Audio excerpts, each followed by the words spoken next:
On November 24, 1971, a man walked into an airport carrying a briefcase. He bought a one-way ticket, paid in cash, and boarded a flight like any ordinary passenger. Nothing about him stood out. He wore a dark suit, a white shirt, and a black tie. Witnesses described him as calm, polite, and completely forgettable, and that's exactly what made him so dangerous. His name, according to the ticket, was Dan Cooper. Today, the world knows him by a different name, DB Cooper. More than 50 years later, nobody knows what happened to him, because after committing one of the most famous hijackings in American history, he simply vanished. The aircraft was flying from Portland to Seattle, a short flight with only 36 passengers on board. For a while, everything seemed routine. Then Cooper handed a folded note to a flight attendant. At first, she barely paid attention. She assumed it was a phone number, maybe a businessman trying his luck.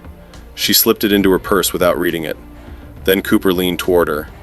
"Miss, you'd better look at that note." She unfolded the paper. The message claimed he had a bomb. Cooper calmly instructed her to sit beside him. Inside his briefcase, she reportedly saw wires, batteries, and red cylinders. Whether it was real or fake remains unknown. What mattered was that everyone believed him. And from that moment, Cooper controlled the aircraft. His demands were surprisingly simple: $200,000 in cash, 4 parachutes, and a fuel truck waiting when the plane landed. No negotiations. No threats shouted across the cabin. No panic. Just a calm man giving instructions. The FBI and airline officials faced a terrifying decision: call his bluff or risk dozens of lives. They chose to cooperate. When the aircraft landed in Seattle, the passengers were released safely.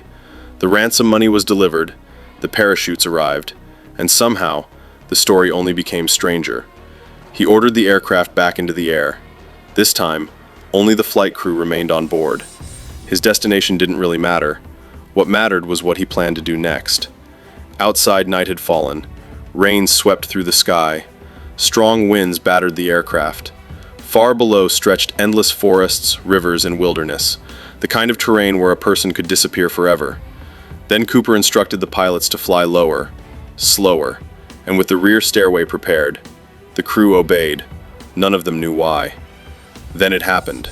Somewhere over the darkness of the Pacific Northwest, DB Cooper took the money, strapped on a parachute, and jumped. Into the storm, into the night, into history. When the aircraft finally landed, Cooper was gone. No body, no parachute, no briefcase, no sign of where he had landed. Just an empty aircraft and a mystery that would consume investigators for decades. The FBI launched one of the largest manhunts in its history. Thousands of suspects were investigated, witnesses were interviewed, forests were searched, leads poured in from across the country. Yet every trail eventually went cold. It was as if Cooper had stepped off the edge of the world. Years later, a small breakthrough appeared. A young boy discovered bundles of cash buried along a riverbank. The serial numbers matched the ransom money. It proved at least part of Cooper's money survived. But the discovery created more questions than answers. How did it get there? What happened to the rest? And what happened to Cooper himself? No one knew. Over the decades, theories exploded. Some believed he died the moment he jumped. Others argued he was a trained military parachutist who escaped successfully.